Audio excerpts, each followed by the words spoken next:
Hello everyone, welcome back for some more of The Great Ace Attorney.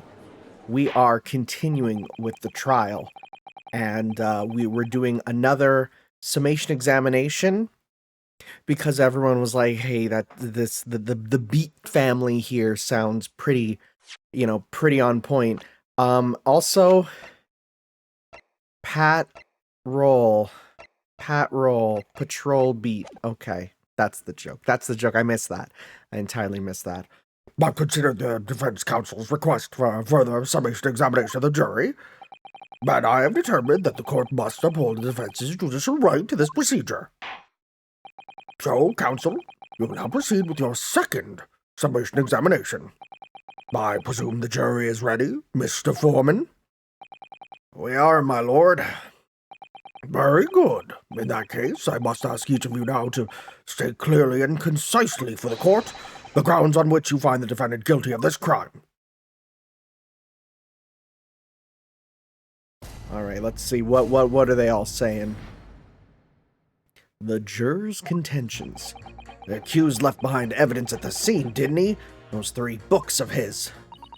If there was some novel, because it's books, huh? If there was some novel alternative explanation about how the victim was stabbed, I might reconsider. Even if the woman was throwing books, it can't be related to this crime if the window was closed, can it? Oh, dearie me! It was only a little book! Hardly life-threatening, even with a direct hit. Look, I just want to get this over with. If I don't bring home some patent, I'll be in a tiny bit of trouble. Come to think of it, we had a fire at home a while ago. It gave me the sneezes. All right, buddy. Thanks. He's going to be the one to help us. Considering more tangible arguments from all members of the jury this time around, it seems. With one notable exception, of course. My learned student friend wasn't able to find fault in the previous witness testimony. So the court must accept the fact that it was indeed the accused seen fleeing from the scene, and moreover, no one else was even at the scene to commit the crime. Well, if the eyewitnesses are correct, it would seem as if the conclusion is, well, somewhat set in stone. I fail to see how it can be argued any other way. That means I'm afraid that during this summation examination, it's essential that you establish some other tangible explanation for the facts. But how? How would we even constitute a tangible explanation here? Isn't it obvious? Who stabbed the woman, and how? Those 2 details are all you need to provide. Oh, thanks! Look at him helping us. Simply give us a name and a method by which the attack was conducted. And there I was thinking this might be hard. Mr. Naruhodo, you have to do it. Otherwise, this really will be where the trial ends. No pressure, then. That's quite enough preamble. Proceed with the summation examination, please. I presume you are prepared, counsel? Yes, my lord. All right, Ryunosuke, focus your mind now. Kwachow. Oh, the double slap. Clearly, the key to the summation examination is going to be juror number 4, the maid. Or should I say, Mrs. Garradeb. We have a book that disappeared from the Garradeb's house on the evening of the incident, and the 4th book found in the victim's hand. There must be a way to link the 2. Yes, that's what we have to find. Using every technique I've learned in my short career so far, whatever it takes. Don't forget to keep an eye on Miss Garradeb and how she reacts, even to the things other people say. Okay, will do. Jury examination, and those 2 are just in the back there. Fence's rebuttal.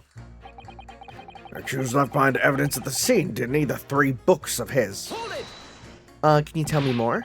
But as we now know, there were 4 books, not 3. Well, what difference does it make? There's every possibility that the 4th book, in fact, belongs to the defendant's landlord. Yes, that's the part I have a problem with. Sorry? Well, at the point the woman was stabbed, this landlord fellow was at home, wasn't he? Enjoying a fiery scrap with his wife or something, you said? That's not exactly how I put it, no. Well, anyway, the point is, that fellow and his wife were somewhere else when it happened. I think that's what you call a strong alibi. So it couldn't have been the landlord who did it, which only leaves the Nipponese fellow. Honestly, I can't see what all the palaver's about. It's a done deal, isn't it? I suppose it is, since I've nothing witty left to say. All right. Oh, if there was some novel alternative explanation about how the victim was stabbed, I might reconsider. Hold it! What do you have in mind? So, you might be willing to change your decision, you mean? Oh my, such delight on your face. But I'm afraid I shan't be swayed by emotion. I'm very logical. I have many updates on Reddit. Despite what you may think of me, I'm a very modern, metropolitan, and rational woman. I don't even believe God exists. That's great. If one reads the morning papers, it's all forgotten by tea time, isn't it? So why read them in the first place? You see, modern, metropolitan, and rational thinking, wouldn't you say? And not at all extreme. As I see it, an overwhelmingly suspicious Japanese man has been implicated by an overwhelmingly strong testimony.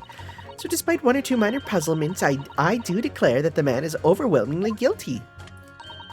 Modern, metropolitan, and rational logic, wouldn't you say? Overwhelmingly. But us modern gals, or gyaru, as you Japanese would say, are always delighted to embrace new fads, you know. So I'd be only happy to consider an exciting new theory if you could come up with one. I'd be happy to do that too, if only I could. Let's do our very best not to disappoint the modern and metropolitan young lady. Right, I'm glad you omitted rational there. So we need to find something for her. Let's see, do we have anything? Alternative? Probably not just yet. Even if the woman was throwing books, it can't be related to this crime if the window was closed, could it?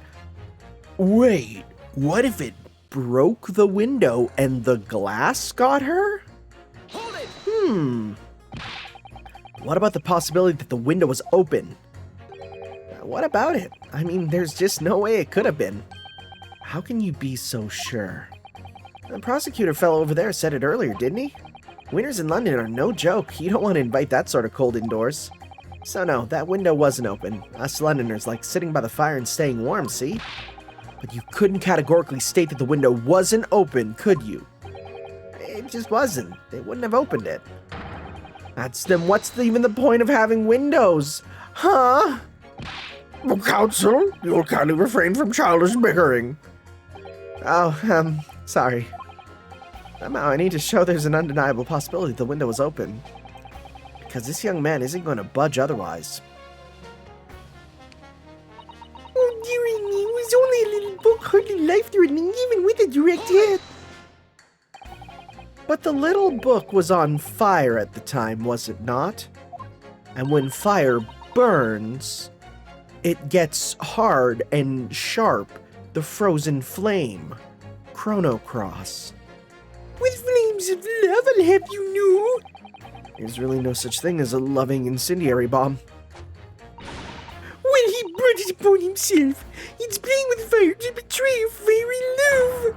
Isn't it? Well, don't you agree? Well, any kind of betrayal is certainly a bad thing, yes. But I think the argument might have arisen out of your misunderstanding, Miss Gerdeb. Never you mind that. The point is we're just having a jovial little dispute. Nothing more. Wow, dude's got his finger on the R2 button ready to dodge at any time. He's getting that witch time. And you won't have any more of these suggestions that it was anything whatsoever to do with the crime. Right, well, we'll see about that. What about juror number 5? He doesn't seem to be turning a hair at Mrs. Gerdeb's relentless onslaughts. It's almost as though he's used to it. What a gentle soul he is. Does your wife beat you too? Look, I just want to get this over with. If I don't bring home some pay tonight, I'll be in a tidy bit of trouble. With who, perhaps? You just want to get this over with. How can you sit there and say something like that? A man's future's at stake here. Well, him and me both, like I said before. What? I told you already, I'm a day laborer, ain't I? If I don't bring home some readies with me tonight, You'll find me floating face down in the Thames tomorrow morning. What? You heard me. My missus isn't one to mess about, you know. She can be fierce, believe you me. Another shining example of marital bliss, then. A situation like this cropped up the other day. It was, well, you know, it's funny, but I can't quite remember. Sorry? It was too frightening, that's the thing. Must have blocked it out. Helpful. Wonder if Mr. Beat will ever be dragged into the Thames by his scarf. Don't even go there, Miss Sato. Oh my god. Don't say that again. Not cool. There must be some way to jog his memory about this. Huh. Well, come to think of it, we had a fire at home a while ago. It gave me the sneezes.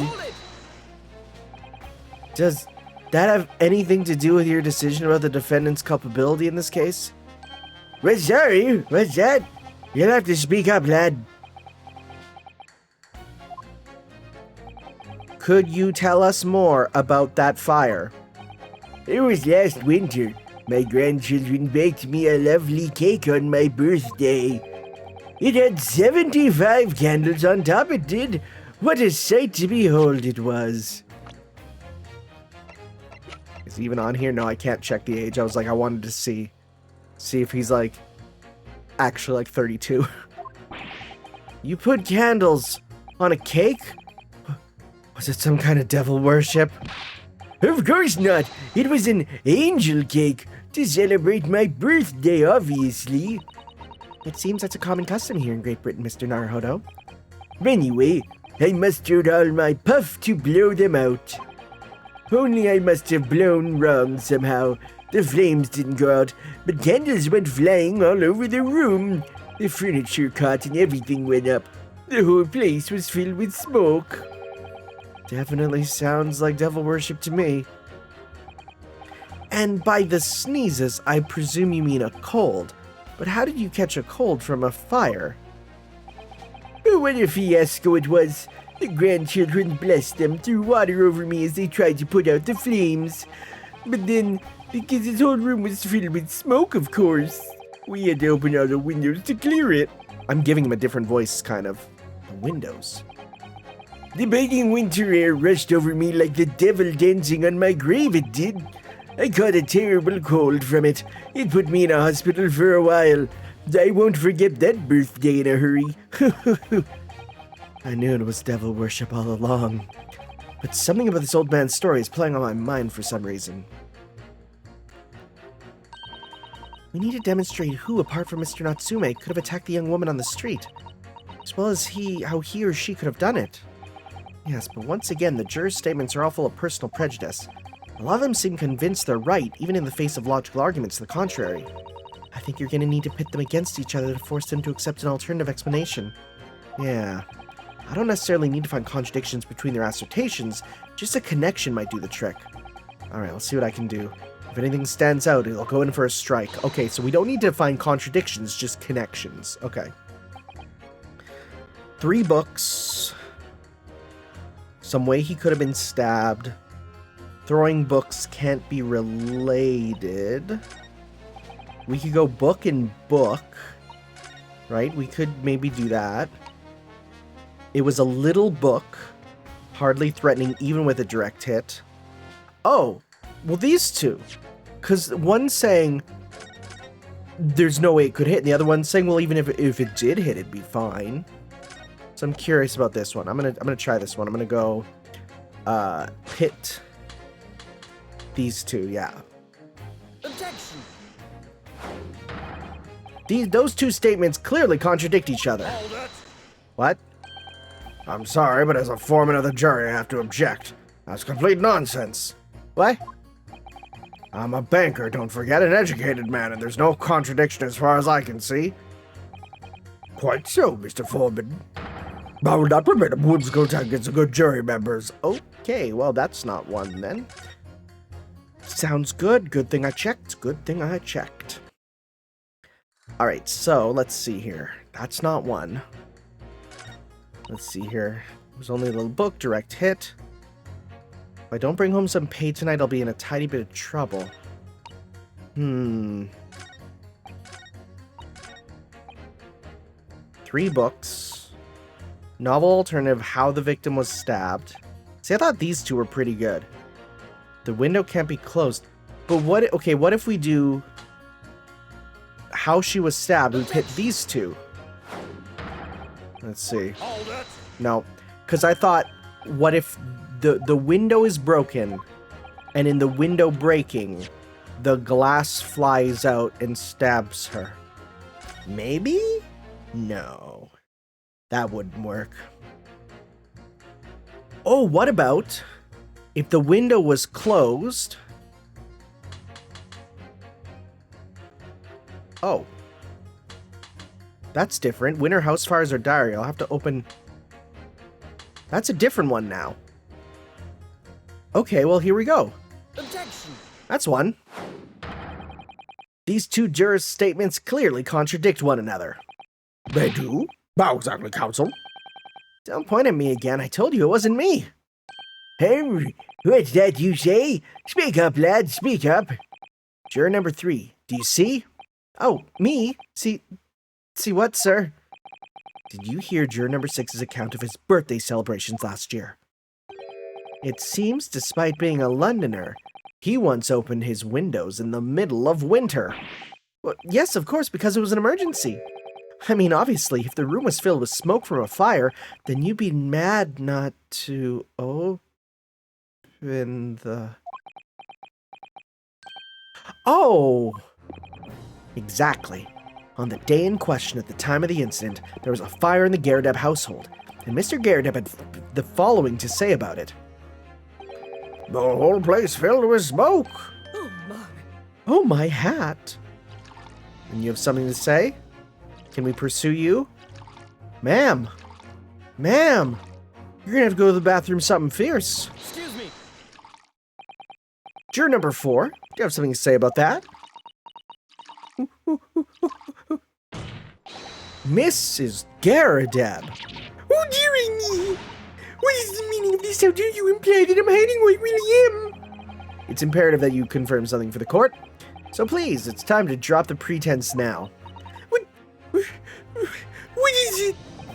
When the fire started in your house that day, did you or your husband open the window? What? I beg your pardon. What are you insinuating? The room would have been thick with smoke after the carpet and bookcase caught fire as they did.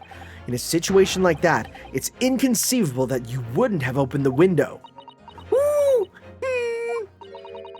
what if we did? Huh?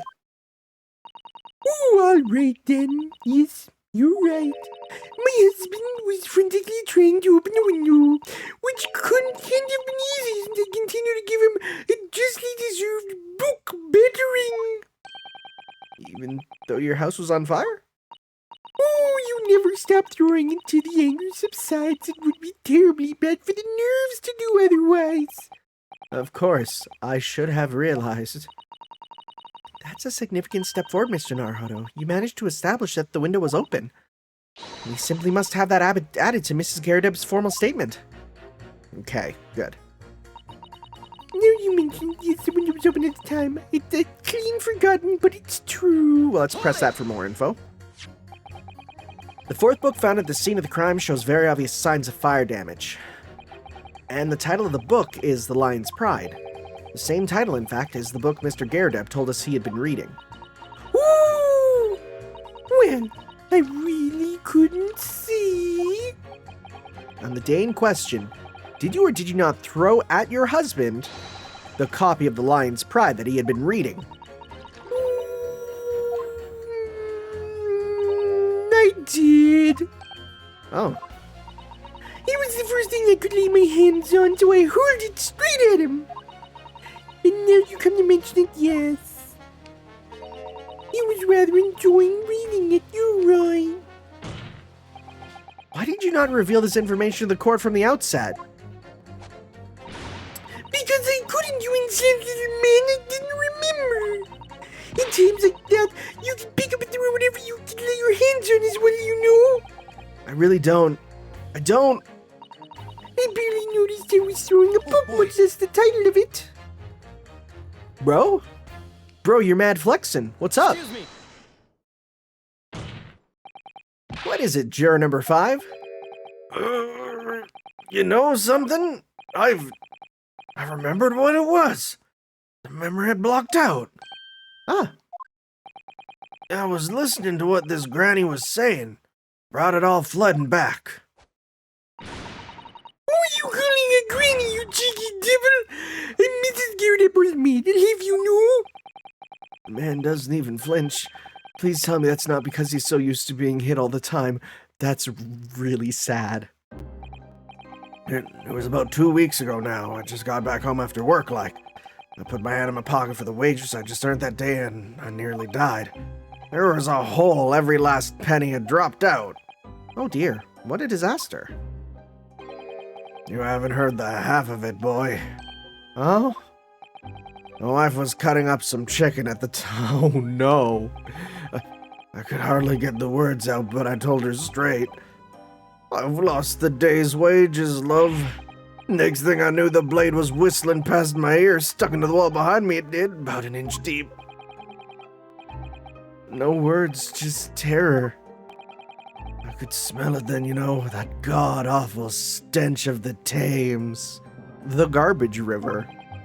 I was sure I was gonna end up face down in the muddy banks that day, I can tell you. Now, that's a real disaster, isn't it? I'll never use the word lightly again. Anyway, the point I'm trying to make is this. When a woman loses their rag, they'll throw anything at you. Knives, hatchet, hammers, you name. She didn't know what she was throwing. Mr. Naruhodo, you mustn't think all women are so short-tempered and unrefined. No, I wasn't thinking that. Throwing household objects at people is, well, it's so uncivilized. At least attack with honor, using a bow or the like. What? Attack? Who are you going to attack? Never mind. Anyway, this man's words could be rather significant, I think. Alright, we'll come back to the bow and arrow thing later if I dare. Yeah, because we can pit that. Let's press this for info, but I know exactly what we can do with this. Your wife really threw a kitchen knife at you? That's right, she was chopping meat with it. Had a tidy edge on it, believe me. Still, it's all memories, isn't it? It all started with that smile she threw me when we were recording. And since then, that's the thing she's thrown at me has grown along with our relationship. There was a cup, then a glass, then a pot, a kettle, a chair, a wardrobe, a cooker, a bathtub. How strong is she? Your wife must be even beefier than you. The things came to head last week when she threw me right into the Thames. Still, she's not so bad when she's calmed down. She's a little sweetheart, really. I'm so happy for you. You want to know what I think? I think this whole idea of ladies first that we're so obsessed with this. Oh no! Oh, this is where I start tugging my collar. I'm like, what are we talking about? I think this whole idea of ladies first that we're so obsessed with this country was thought up by some clever lads who'd been tossed in the Thames a few too many times by the right. Okay, this could have gone a much worse way. That's a very interesting theory. What a terrible thought. On the face of it, this juror's statement just sounds like a really extreme anecdote. But I think it might turn out to be an extremely powerful weapon. A weapon I might be able to use to make the jurors accept an alternative explanation here. Yeah. Hey, mold! Alright, so we're gonna go with, pit that against you. Objection. Those two statements clearly have deeply significant connection. Good grief, you mean they contradict each other? Explain, counsel. Juror number 2, do you think perhaps that this could be one such novel alternative? Oh my, whatever do you mean? An alternative explanation as to how the victim was stabbed in the back. What are you talking about? We've demonstrated that the fourth book, The Lion's Pride, that was found at the scene of the crime, originated in Mr. Garredeb's room on the top floor of his house. Therefore, it's equally possible that some other object besides the book could have found its way from the Garredeb household to the street below. What was that now? After all, Mrs. Garrideb could have thrown any number of different objects at her husband. Isn't that right, juror number 4? What are you insinuating now, you little beanpole? I'm gonna climb you at the end of Mario. I'm beginning to think that ever since the true origins of this book came to light, perhaps she's had a feeling this might be what happened. Now you listen here, you Eastern... Gala? Gala? That looks like a slur. There's just enough letters. What is gala? That's a bird. Is the pink and gray cockatoo or the rose-breasted cockatoo? Okay. As the foreman of this jury, I demand a straight answer. You give us this yarn about some other object making its way out of the house, but what? What was it? I'm really taking a big gamble here. Are we? Look, the jackknife? Yeah, sure. That was a bold accusation to make, but I haven't found any real evidence to back it. Oh, well, actually. Wasn't it end chipped? Yeah. Yeah. Okay. But I'm certain that at the very least this warrants further investigation. Okay. Well, first off, let's start with this. Get that save. So let's see here. Because the broken tip is probably what it wanted us to find at this point. But I don't think there's anything we can do with the book itself. No. So it's not the book. Nothing there, really. It is the knife that's in there, but then the knife was thrown. Unless... Let's see, is there any, like, carving or anything? Anything that says, like, J.G. Joan Garrideb? Okay, no, there's no markings or anything. I think the only thing is the chip. Right? The chipped edge there. Yeah. That's it, yeah. Unless... Yeah, we know that it was done. Yeah, it's gotta be that. I don't know what else it needs to be. Alright, Mr. Foreman. I'll try to explain the defense's theory. The other object that found its way from the Garrideb household to the scene of the crime was... the knife. Juror number 4. Mrs. Garrideb. What? What now? I must apologize in advance for this. But I need you to confirm something else for the court. This knife. Have you ever seen this knife before? Good Lord, Counsel! What on earth are you Oh! Is that Atelier Marie? Oh, how lovely. That's a weapon that was lodged in the victim's back, man! My lord, remember that when the victim was attacked, Mr. and Mrs. Garrideb were in the throes of an argument. Mrs. Garrideb was hurling anything she could at her husband, who'd been backed up against the window. A window that had been opened to clear the smoke, and through which this book would sail to land at the scene of the crime. You can't seriously believe that book was found in the victim's grasp. Are you saying that it flew out the window and across the street to land neatly in her hand? Huh, even my missus hasn't got a name like that. Yes, I admit, there are many details we don't yet understand, but that's not the point. That's precisely why. We must not allow this trial to end. Not right now. Oh my. Mrs. Garrideb, your answer, please. Have you seen this knife before or not?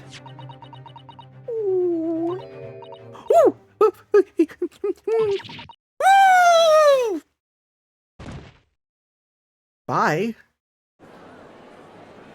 Yo, with the katana there. My lord, who's yelling this? I wish to change my decision. I'm a woman of my word, after all. Thank you, madam. Yes, I agree. I certainly didn't see this coming, but I just don't think it'd be right for this trial to come to an end now with so many unanswered questions. Oh, Mr. Foreman. I'd have to agree. Now that I think the granny didn't mind. Yeah, you know what? I'm not quite happy about this at the moment either. All together now, ladies and gents. How come Gramps is still like that? I didn't expect Gramps to not change. I thought he'd be the easiest to. We did it. Oh, congratulations, Mr. Narhodo. So, as a result of the defense's summation examination, a number of jurors' leanings have changed. 2 jurors called guilty against 4 now calling innocent. Accordingly, the opinion of this court is now divided. And this trial will continue.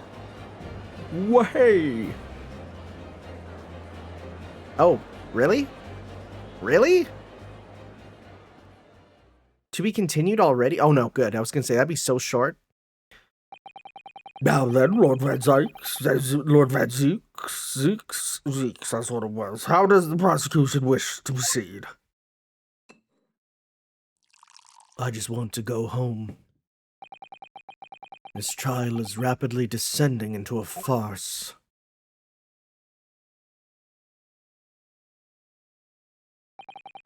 Like a corked wine, the first few sips are bitter enough. But what follows is so repugnant, it's good for nothing save the gutter. If I may, Lord Van Zeeks, the defense has just put forward a credible alternative explanation for what happened. Credible? Is that your considered opinion, Mr. Foreman? The defense's argument is a joke to which I barely know how to respond, but let me start by insisting that you must all familiarize yourselves better with the relative positions of these places being discussed. What do you mean by that? What's his angle this time? It should already be more than apparent that between the crime scene and the Garadeb household runs a rather wide street, Briar Road. Which means that the distance from the Garadeb's house to the scene is some, 15 yards. Can I get that in meters, please? Let me see, 15 yards. That's around 14 meters. Oh, 14 meters? It's a little farther than I had imagined. And as you ladies and gentlemen of the jury rightly noted as having portentous significance, the 4th book was found in the victim's clutches. In other words, the smoldering book wantonly hurled by the lady of the house traveled some 15 yards to land on the opposite side of the road, neatly between the collapsed victim's feet. No, she just picked it up and then she got hit with it. Is that your final conclusion, my learned and deluded friend? And did the jackknife follow a near identical trajectory to plunge into the middle of the victim's back? His fantasy is somewhat stretching the notion of having a bad day for the victim, I think. Even those pathetic serialized detective stories have more believable plots. There's nothing I can say to that. That prosecutor loves the sound of his own voice. Miss Sasato. Serialized detective stories are pathetic, are they? How dare he? Maybe let's pick our battles here. My lord, may I be allowed to speak? As judicial assistant, you may speak for the defense, yes, go ahead. The prosecution may consider the idea fantasy, but what the defense has postulated was believable enough to persuade the jury to change its leaning, and as such, the court has a duty to explore this alternative explanation as thoroughly as possible. To that end...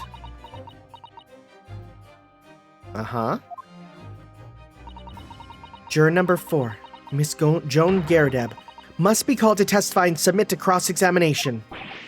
Saints alive! A cross-examination of a juror? Oh man, he gets a little too excited. Order! Well, this is highly irregular. It's unprecedented for a member of the jury to be summoned to the witness stand. Maybe she shouldn't be related to the case, bro. Why'd you do that?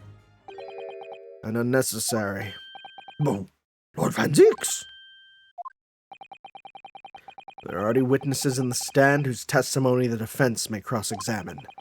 If my learned friend's farcical theory has any truth in it, then both a burning book and a jackknife must have flown through the sky before this couple's eyes. And we must assume they would be able to testify accordingly. What say you, witnesses?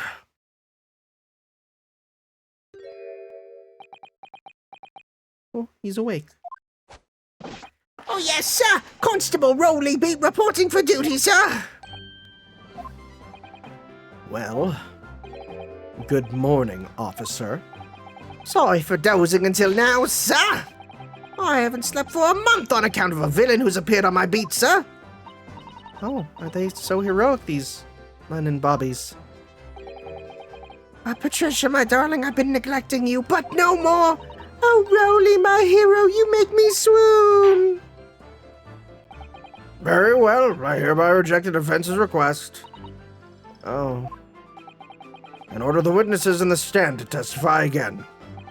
State forthwith before the court any details pertaining to the defense's alternative explanation of events.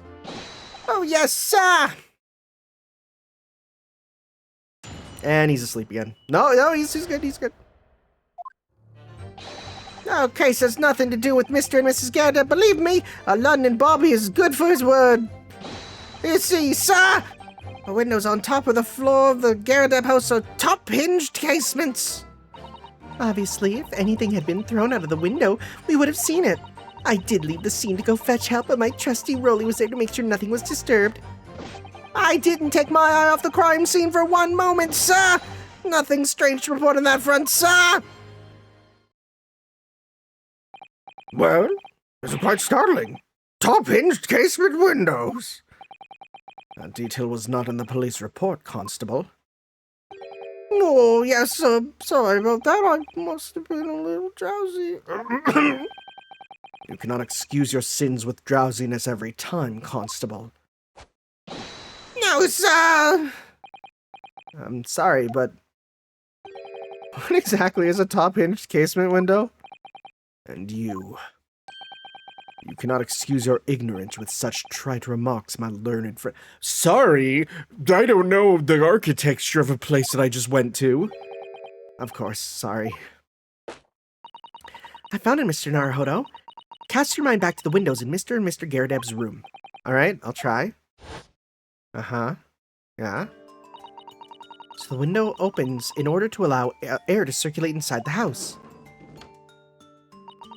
But as it's a top-hinged casement window, it swings open along the upper edge, you see. Okay. I'm glad you've rectified your ignorance. The casement window's most prominent feature is its stay, a metal bar which prevents the window from being opened beyond a certain amount. It prevents its opening? This is all news to me. Absolutely correct, sir. In other words, if a book or knife were to have been thrown through the open window, it would have clattered against the pane and fallen straight to the pavement below. No. You see the problem then? Good. Your education in windows is complete. There was never any possibility of either the book or knife traveling 15 yards over the road. That is, unless the window pane had been shattered, something we've already discounted. That can't be! Did you see that, Rolly? The young Japanese man just collapsed in agony. Yes, my darling, I saw it. I saw how he crumbled before me. Oh, Rolly, you're so strong. How is this happening? I haven't even started the cross-examination yet, and already my argument's been destroyed. Counsel, if you could drag yourself upright again, the court awaits a cross-examination. My lord. Oh, good. Another desperate situation. Ace Attorney, desperate situation. All right.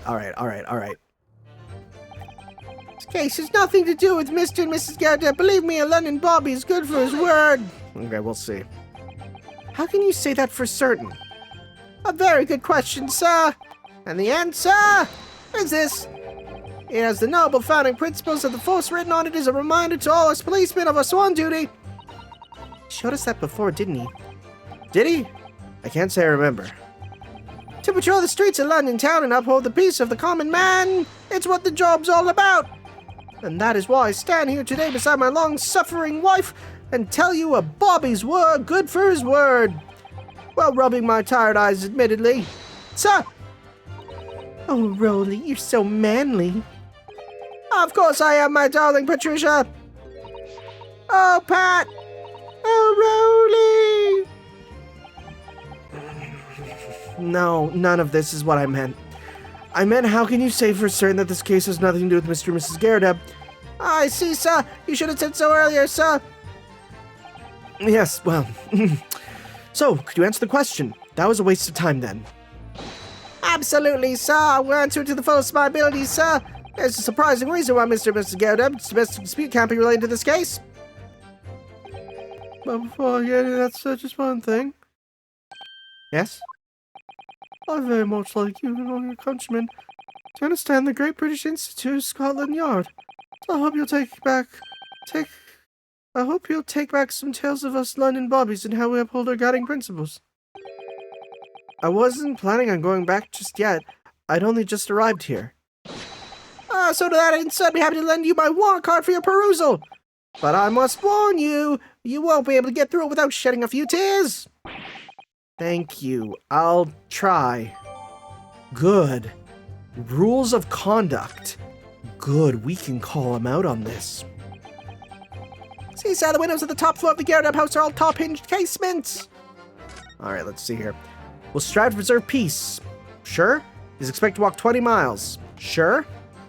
Any crimes fall in the jurisdiction of the beat in which they're discovered. A policeman must assist with the Okay. Any crimes fall under the jurisdiction of the beat in which they were discovered.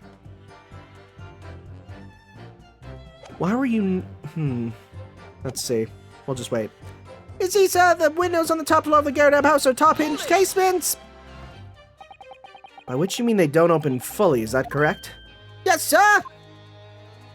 That'd be funny if that was just it. Just allowed a bit of air through the house, you see. So they're restricted how much they open.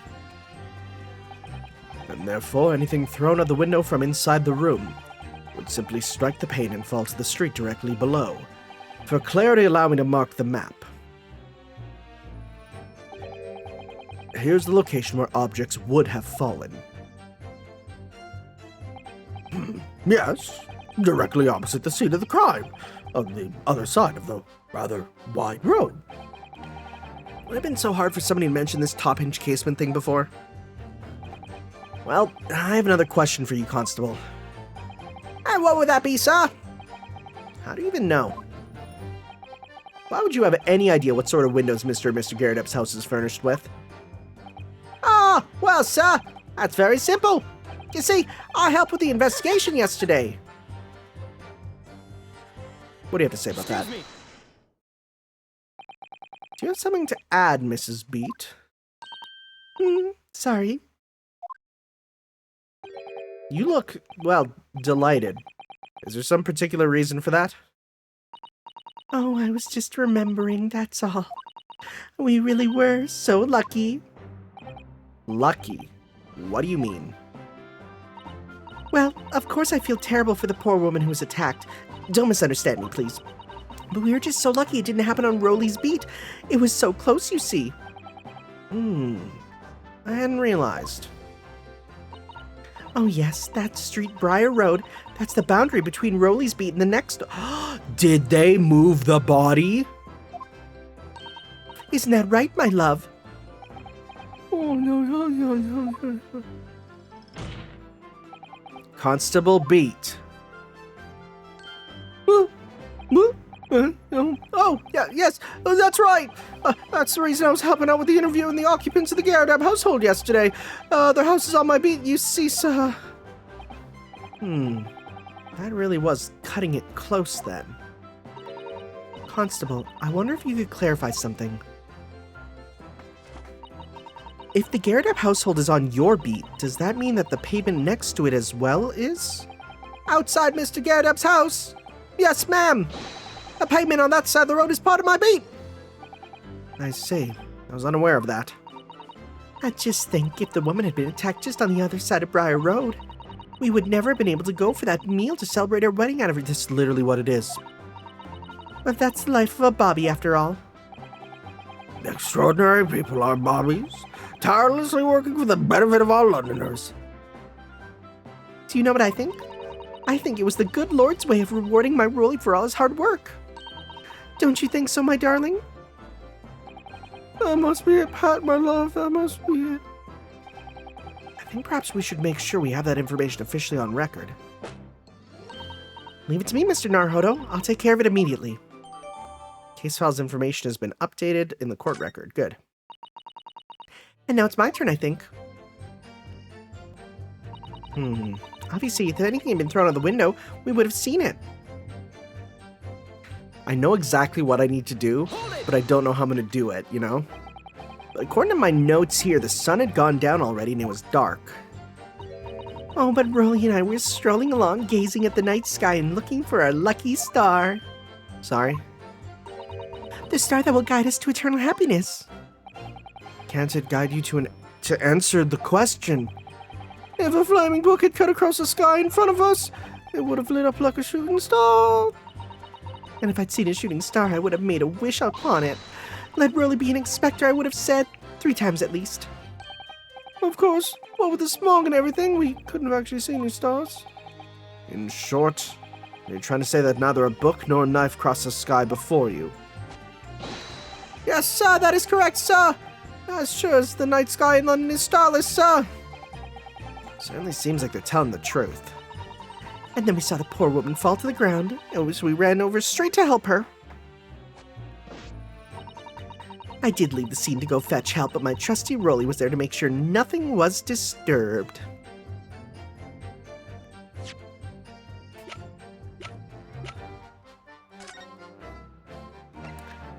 Any crimes fall under the jurisdiction of the beat. Well, that's what it is, right? We'll press this, but that's what it is. We need to say why was he investigating?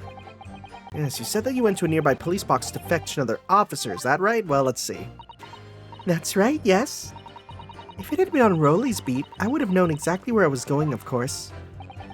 Don't feel bad, my love. You can't be expected to know location of every police box on every beat. So Rolly told me the way. Only, I sort of got a little lost on the way. Patricia, my darling, that's why I love you. Your terrible sense of direction is bewitching to me. Oh, Pat. Oh, Rolly. Oh, please. So I was gone for about 15 minutes. But like I said, my Rolly was at the scene the whole time, making sure nothing was disturbed. I was off duty at the time, of course, but a true Bobby is never really off duty, sir. I didn't take my eyes off the crime scene for one moment, sir. Nothing strange to report on that front, sir. Hold it! Okay. Nothing to report. That's correct, sir. I had my eyes wide open the entire time. Never looked away for a second. No one else approached the scene, and nothing was removed from it. I can swear that on the yard's honor, sir. Really? That seems a little strange. Beg your pardon, sir. Seems altogether regular to me. This burnt copy of The Lion's Pride was originally in the Garrett household. So the question remains, how did it find its way into the hands of the victim? Can you shed any light on that, seeing as you were at the scene of the crime the entire time? Aha! Could it be a different copy, sir? One that just happened to be burnt as well, sir? Even if that were possible, why would the victim have been gripping a book like that in her hand? As we can see from the photographic print, she had a bag over her shoulder. Well, sir, that book was in the lady's hands from the moment we arrived at the scene.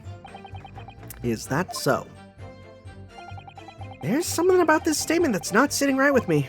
The two mysteries of how that knife ended up in her back and how the book ended up in her hand. There must be some common thread between them. Can I ask you something? Please, Mr. Lawyer, sir. Oh, Yes, of course. What is it? You're doubting us, aren't you? I can tell. What? I wasn't really. What's she doing? Please, just because I'm a woman, it doesn't make my testimony any less valuable.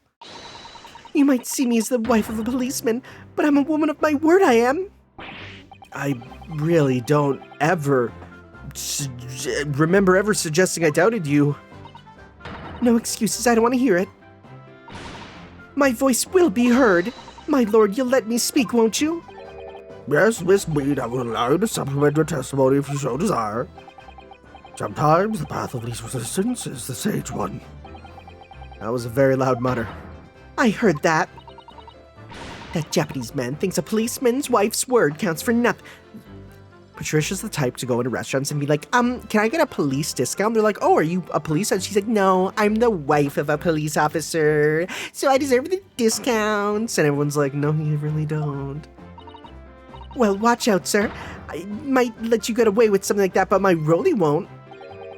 Duly noted, Miss Beate. Please, I humbly ask you to continue. What could she possibly be about to say, I wonder? I know what I saw. My eyes never let me down. My sense of direction is a little off sometimes, though. All right, well, talk to me. Mrs. Beate, nobody's questioning what you've told us. I did that evening. I saw it clearly. The little Eastern man with the whiskers and the funny curved back, slinking away from the scene. And I know what I didn't see as well. I didn't see any flaming books or knives flying through the sky. All very clear. You also mentioned something about having a poor sense of direction? Oh, yes. Well, it's a little embarrassing, really. I'm always ending up at the wrong place when I've made arrangements to meet Rolly. He gets ever so cross. Excuse me. What's up, buddy? Constable Beate. Is there a problem? Buddy? No, sir. No problem, sir. Did your wife's remark just now bring something to mind, perhaps? Oh, well, in a way, sir. Yes, sir. Oh, I was just remembering that the same thing happened that evening, is all. Huh? You mean Miss Beate lost her way on the night of the incident? Well, you see, I sent her off to find a police box in the next beat over from mine. Well, she was gone a fair bit longer than I was expecting. I thought she'd be back inside 10 minutes, but my darling was gone a good 15. Oh, Rolly, you're such a tease. But the reason I was so long was because of the bouquet, silly. A bouquet? Sorry, what bouquet are you talking about? Oh, it was a present for a wedding anniversary. Rolly's so romantic. He saved up for it with farthings and halfpennies. Farthing? Farthing and shitting? What are you talking about? Please don't tell me that's actually the currency. Please don't tell me farthing and shitting is what they actually used. Like halfpennies, all right, but he saved up for it with farthings and halfpennies he found in the gutter while doing his rounds. Yes. How romantic. I had forgotten all about it until just now. Had you my guard, darling? Oh, yes, but that was just between us. No talking about it to anyone else, darling. You have to promise. Really? Oh. What was that all about? Constable Beate looked very obviously troubled during that exchange. I'm afraid I can't offer any useful insight, Mr. Naruhodo.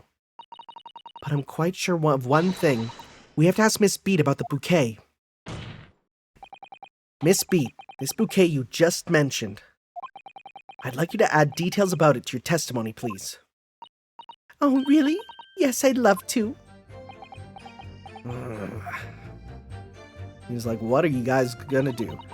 What happened was I dropped my bouquet and ended up losing my way for a while.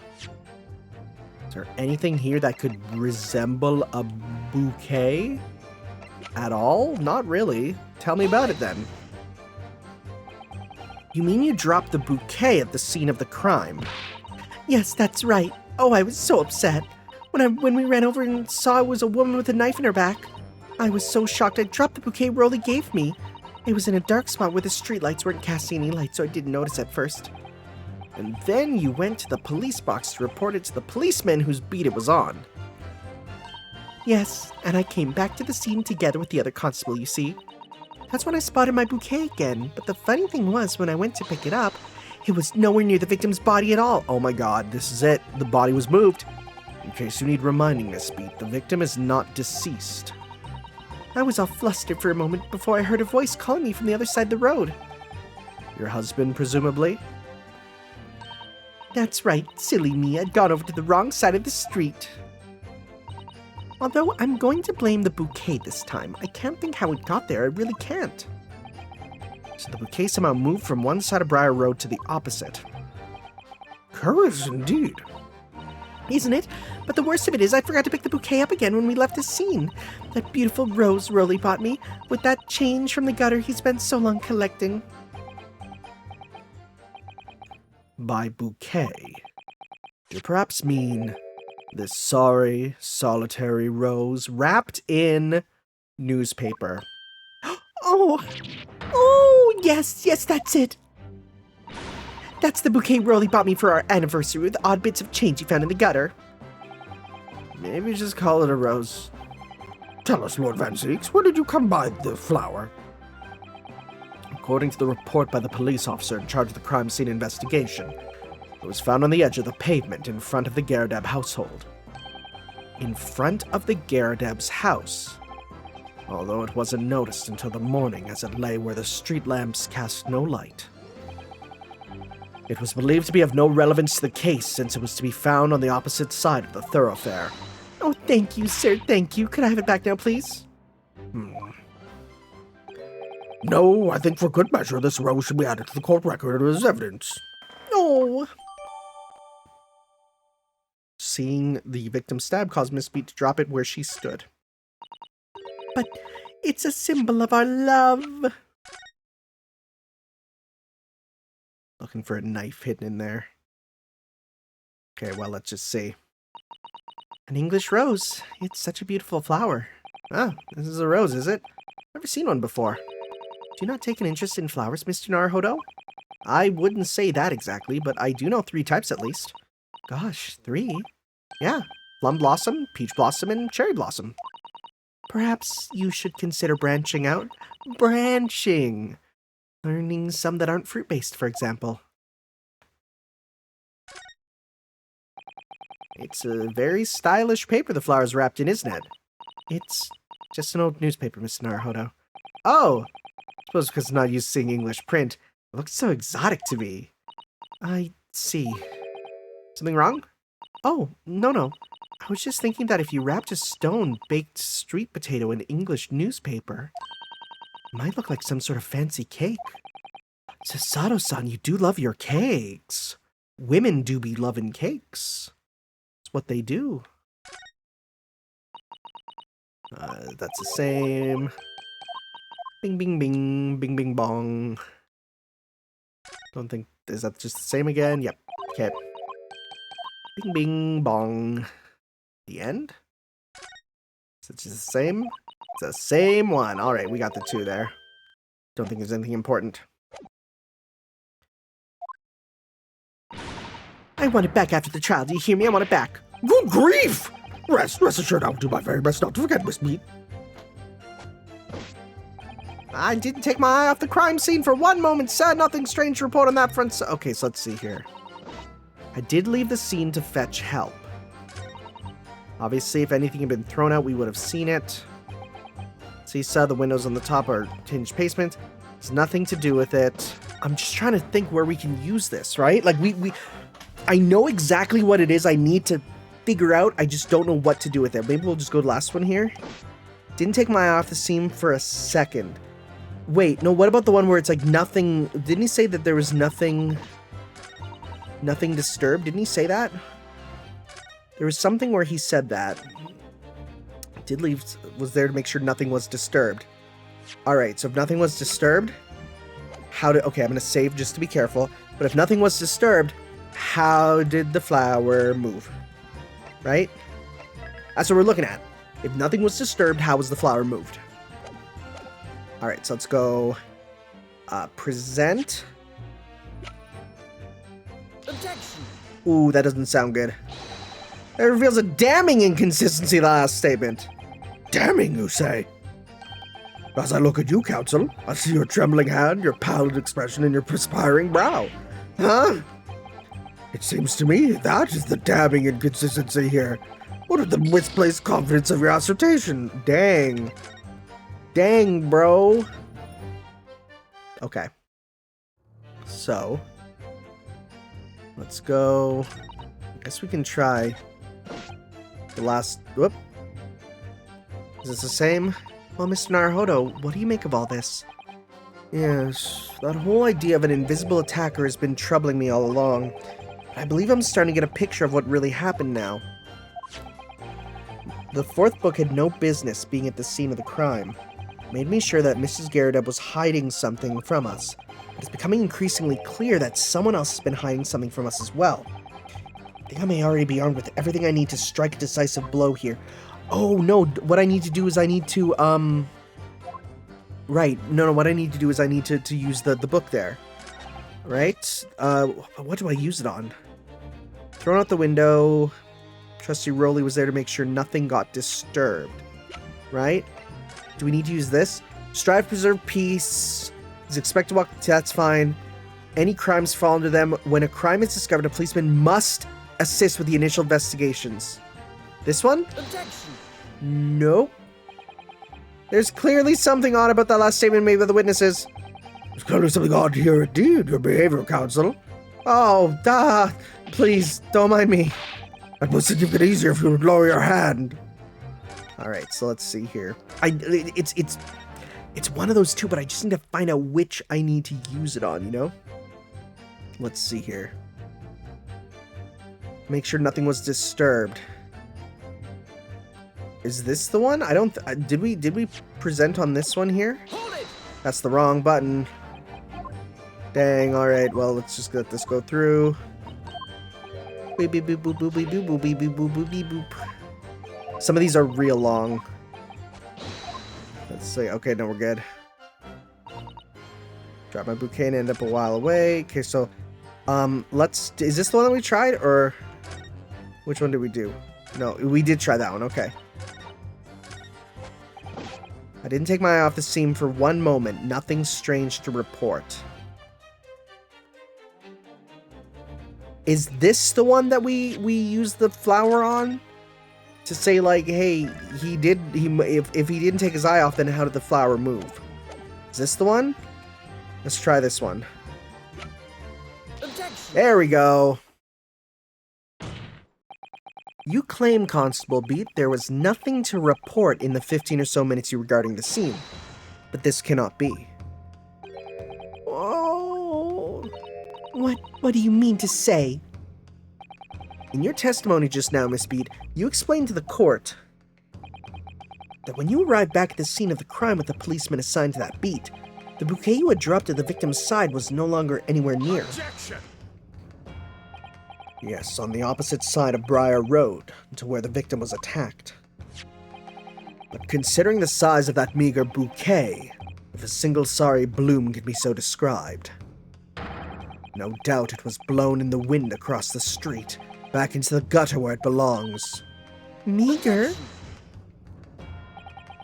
But if that were the case, why did Constable Beat not testify to the fact? No one else approached the scene, and nothing was removed from it. Constable Beat swore to that on Scotland Yard's honor. But the bouquet belonged to me. It has nothing to do with the case. That's why Rolly didn't mention it, I'm sure. No, because sadly, it's not only your bouquet we're talking about here. More than one thing in this case is mysteriously the wrong way around. What are you talking about? Think about it. Besides Miss Beat's bouquet, there's Mr. Garrideb's book. Mr. Garrideb's copy of The Lion's Pride, which was thrown out the window by his wife, would have struck the pane of the casement window and landed here, on the west side of the street. And yet, it was actually found here on the opposite side of the road in the victim's hand. Meanwhile, according to the testimony we've heard, Mrs. Beat's bouquet should have been dropped here at the scene of the crime on the east side of the street. But in fact, it was actually found here, on the opposite side of the road, in front of Mr. and Mrs. Garredeb's house.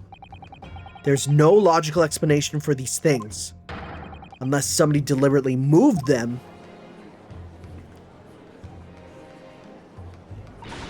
What are you trying to say? The way you're talking sounds like you think my Rolly's done something wrong.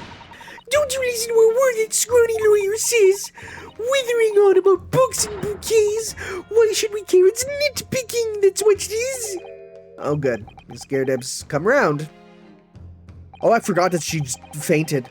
You might call it nitpicking, Mrs. Garredeb. But deliberately meddling with the scene of a crime is a criminal offense. It's called, tampering, Mr. Naruhodo.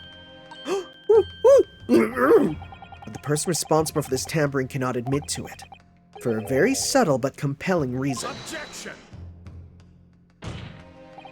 Tampering? You've barely heard the term before. Tell us, my learned friend, who would possibly have had cause to carry out such an elaborate deception?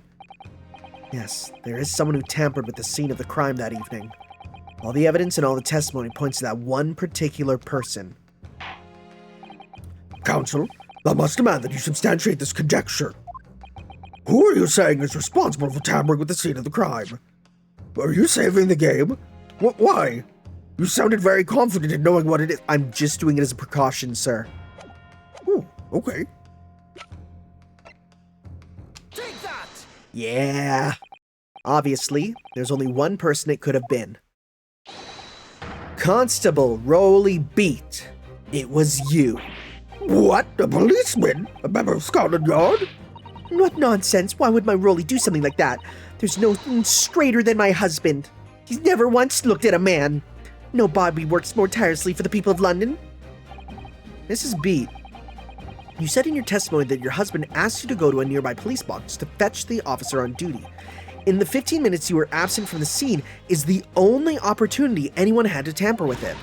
You're making it up. It's all nonsense. It's all lies. What about the Japanese man with the whiskers? I bet it was him. He did it. If that was true, Constable B would have seen him do it. Oh. And forgive me for pointing it out, but when you dropped your bouquet, Miss Beate, it was after the defendant had fled the scene. Well... Objection!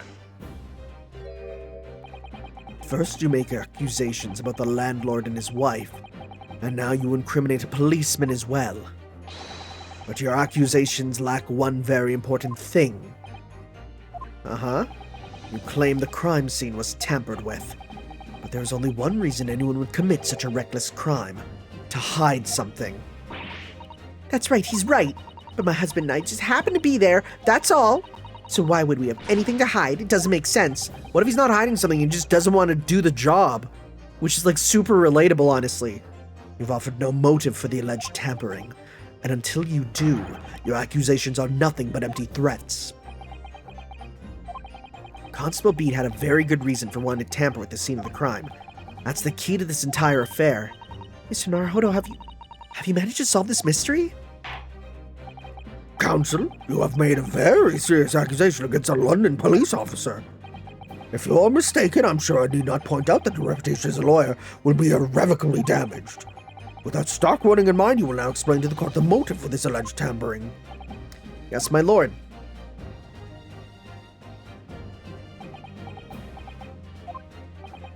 Constable Beate's motive for tampering with the scene of the crime was to hide where the book fell?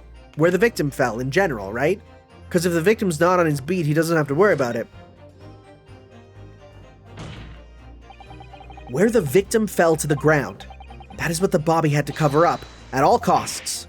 What? Where the victim fell? You mean where she was attacked? What are you talking about? We told you at the very start, didn't we? On the pavement of Briar Road, we saw it happen, remember? It was right here, as if anyone didn't know. That's certainly what everyone has been led to believe. But in fact, that isn't where the victim was stabbed at all. What? What?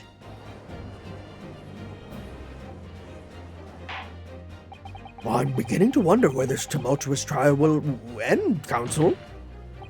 If that's your assertion, then the court is dying to know, my Nipponese friend. Where are you proposing that the crime actually took place that evening? Right around... Is it gonna glow? Right around here? Take that! But that's... On the opposite side of the road. I don't understand. On the evening in question, Mr. Garadeb's book fell directly from the open window above, and your bouquet, Miss Beate, never moved at all. What did move was the scene of the crime itself. Good gracious! Objection! Perhaps you haven't been listening to the ample testimony the court has heard. But these witnesses both saw the moment the attack took place. That's right, I saw it with my very own eyes. It was 5 o'clock in the evening and already dark. There was the typical London fog on the ground. When you saw the incident unfold and ran to the victim's aid, that was actually on the west side of Briar Road. No, that's not true. It can't have been. Constable Beate there arranged for you to be absent for a while by sending you for help.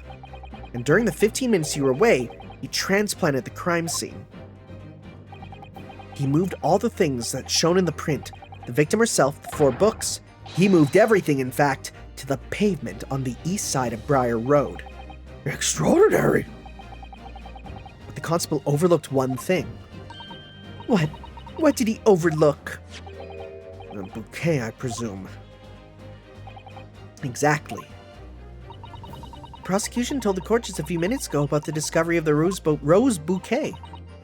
Lord Van Zeek said it wasn't noticed until the morning as it lay where the street lamps cast no light. Yes, it couldn't be seen in the dark, obviously. Which is why it was only the bouquet that was found in its original position on the pavement on the west side of Briar Road. And that is the defense's theory about what really happened that evening. How do you respond? Constable Rolly Beate? Is he going to, like, unlock? Is he going to drop the thing out of his mouth and get super serious?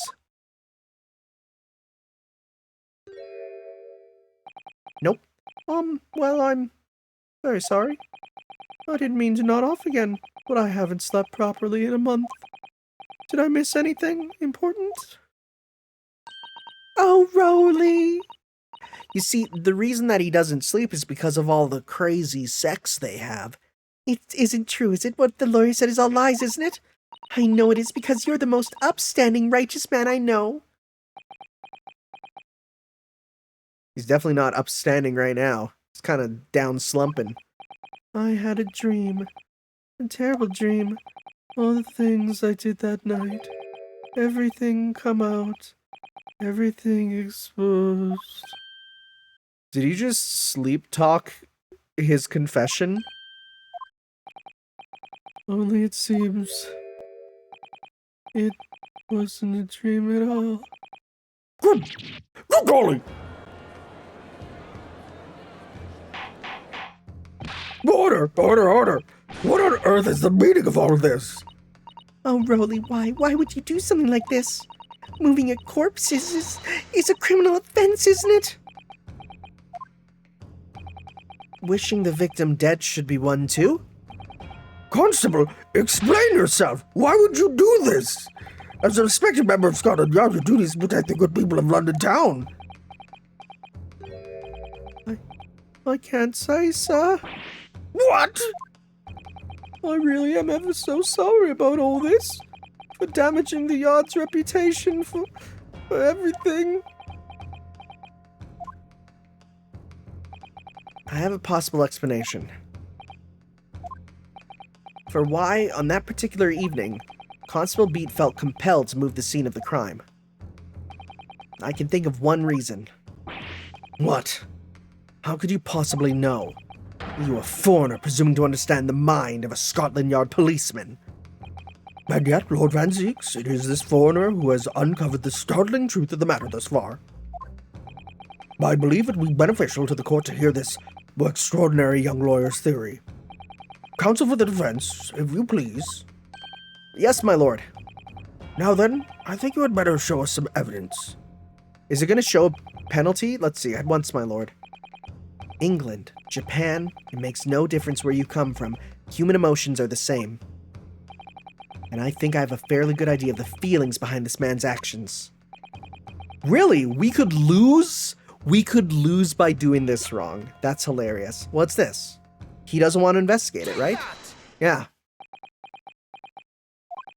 I realize that I'm a foreigner in this land, and I only just arrived from Japan, which is why all this information about London's so-called bobbies is completely new to me.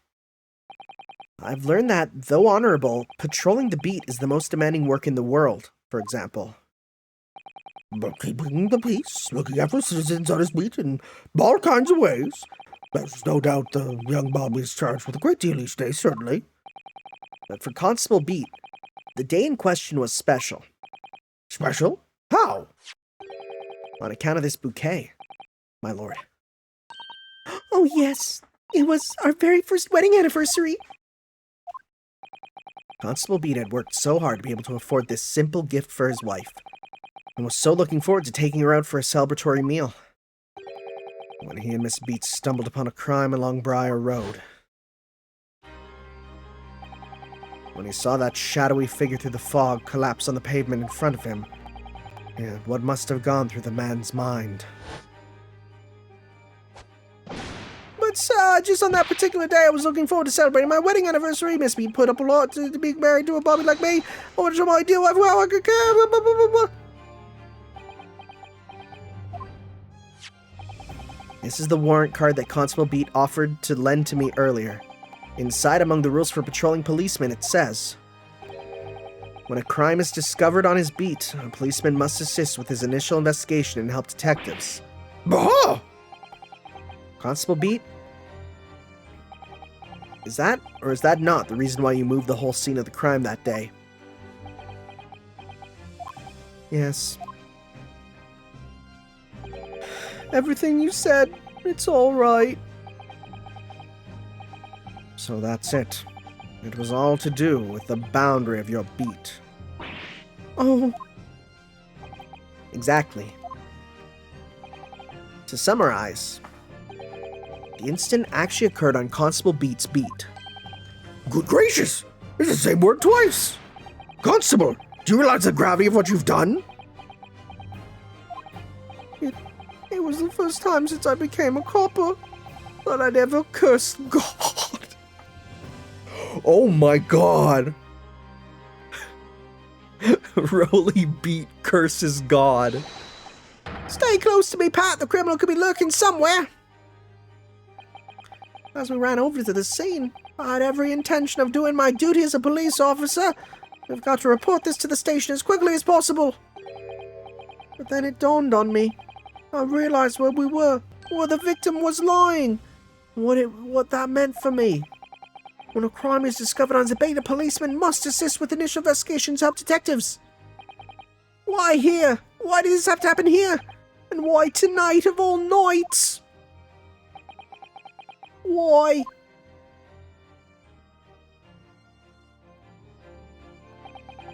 It's a copper's job to guard the scene of the crime, so I told Pat she'd have to go to the nearest police box and fetch whoever was on duty there. It was then, when I opened my mouth to speak, it just came out. I couldn't believe the words that were coming out of my mouth. This is the beat, the next beat to mine, Pat. I have to go to the police box that covers it. Turn right around Meerschaum Street and then... Oh...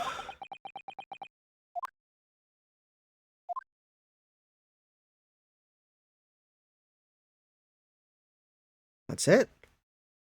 That's what, we won't have to like go about who dropped the knife and stuff, right? Like we should be good, right? Right?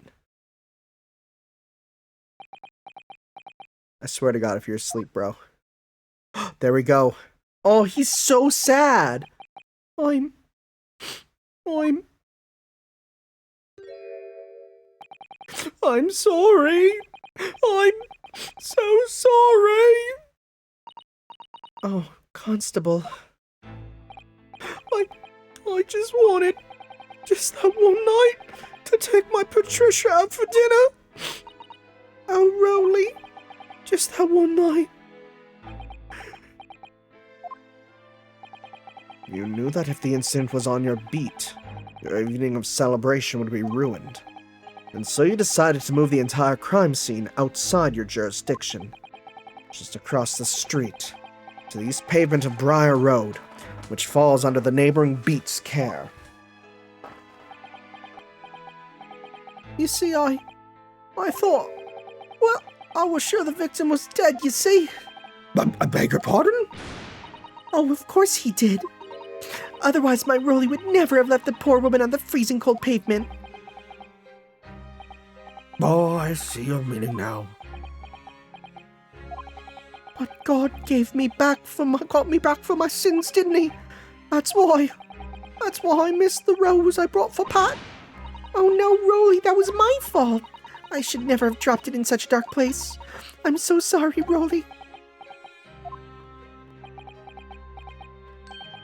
And can you tell us, Constable? How many books did you move from that one side of the road to the other in total? 4 it was. Yes, sir, definitely. 4. 3 of them dropped by Mr. Natsume, and the 4th being the one that fell from the window upstairs in the Garadab household, of course. But what made you place that book in the victim's hand? And all the others were scattered haphazardly around, I mean. Oh, well, sir, that's because that's how I found it. How you found it? What do you mean? When we first ran over to the scene, the victim was already holding the book. So when I moved everything, I made sure it was still in her hand. You're sure it was this book, The Lion's Pride, that the victim was holding? Oh, yes, sir, no doubt about it, sir. Interesting.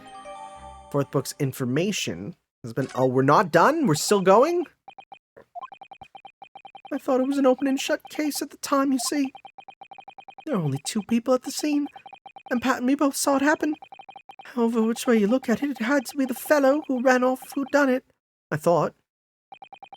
I couldn't see the harm, really. I didn't think moving it all over the road would make a jot of difference. Why, I suppose this is it for me now. I've had it. My lord. Yes, Lord Van Zeeks? I believe that concludes the cross-examination of the witnesses. Huh? Constable, you may withdraw. Yes, sir. Mr. Prosecutor, sir. What will become of my Rolly? What will happen to him? For now, you are free to go home. The police will contact you in due course. Please, don't punish my husband. This was all my fault. It's because I'm always moaning at him for coming home late. Leave me now, Pat. Let's go home. I'm tired. All right then, my love. One last thing, Constable. Oh, sir! Let this be a lesson to you. In a criminal investigation, every detail matters, however insignificant it may seem to you. Yes, sir. Carve that lesson in your mind. And never again make the mistake of tampering with the scene of a crime. What? Never again, sir? You mean to say? Leave now. The trial is not yet over. Sir!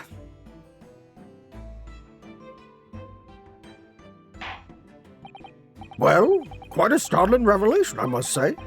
Whoever thought of a third party transplanting the entire scene of a crime like that? Indeed, my lord. Nevertheless, there's some immutable facts here. Principally, now, the accused, Mr. Saseki Natsume, is the only person who could have possibly committed this crime. What? No, wait, what? Yeah, no. No, I disagree. Now that we know the true scene of the incident, there is someone else. Another person who could be responsible for the knife in the victim's back. Forgive me for being presumptuous, but I believe the prosecution is probably well aware of this possibility already. Lord Van Zeeks, is this true? Very well. Name the person if you will. and if further investigation is warranted, the prosecution has no objection to the trial continuing. You will name this other person who could have perpetrated the crime. Take that! Yep. The defense would once again like to request the cross-examination of a new witness, my lord. Once again? My assistant made the same request earlier. In order to finally reveal the truth about this case, it's imperative that we cross-examine juror number 4, Mrs. Joan Garadeb. Oh, me! Oh, dearie me! Objection! That request has already been denied. But the situation is very different now. Mrs. Garadeb, answer me this. What do you want now, you little toad? At the time of the incident, you were engaged in a violent argument with your husband, Mr. John Garadeb. In the course of the argument, a minor house fire was ignited, and to clear the smoke from the room, your husband opened a window that looks out over Briar Road. What of it? You threw this book at your husband when he was cornered with his back against the window. Upon striking the pane of the open, top-hinged casement window, the book plummeted directly down, finding its way to what we now know to be the true scene of the incident. What, yes, as I said, what of it? During the argument, you were beside yourself with rage. As such, you threw not just books, but anything you could lay your hands on. So, let me ask you one more time, Mrs. Garadeb. This knife, the one removed from the victim's back, have you really never laid eyes on it before? Ooh!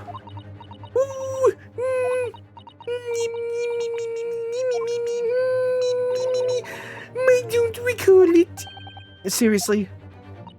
Am I supposed to remember everything I picked up and threw at my husband? Anyway, the man over there know that regalia said members of the jury need testimony. We're gonna bring in your husband then. Conveniently, yes. Objection! No, I have no recollection of saying that at all. Juror number 4. Ooh! Ooh! Make no mistake, you jurors are not special in any way. You're not immune to the judicial process. If you know something about this knife, madam, let the truth come out. But it's a common or garden knife. It could have come from anywhere. We have several like that at home. If one went missing, how would you expect me to know? What's that? Are you joking? What are you saying, please, Miss Garadeb? Who doesn't own 49 knives? Now you listen to me. I refuse to believe all this nonsense. I couldn't bear the thought that I'd injured someone. Do you hear? I couldn't bear it. Oh, the poor woman. So, yes, I want evidence. I want to see hard evidence if you're going to insist on this being my fault. You're going to have to prove to me that I threw that knife if that's what you think. Come along now, Chup Chup. Do your worst. Well, Mr. Naruhodo, if I had evidence like that, believe me, I would have thrown it all at her already. And take the stand, juror. Woo! The prosecution does not object to the defense's request to cross-examine this woman. Thank you, Lord Van Zeeks. Oh, I'm going to have to testify? Juror number 4, as I'm sure you will appreciate, having observed with your very own eyes today, witness testimony can lead to the most extraordinary truths being unearthed. Truths of which the witnesses themselves may not even have been aware of hiccups. Oh, dearie me. So I demand your full and unadulterated testimony, Mrs. Garadeb, and mark my words, in this court of law today, we shall extract the truth. Do you concur, counsels? Certainly, my lord. Oh, that's what I'm hoping for, my lord. Fade out to the to be continued, right? Fade out to be continued. Here it comes. Here it comes. This is such a strange feeling. For the first time since arriving in this country, it actually feels real. Yo! I'm here, in the Old Bailey, and I'm a lawyer. Yeah! Oh no! Alright. Alright, well, we're gonna call it here, because this feels like such a good time. We will finish up this case. Next time, guys, we will see you then for that, as we continue with some more Great Ace Attorney.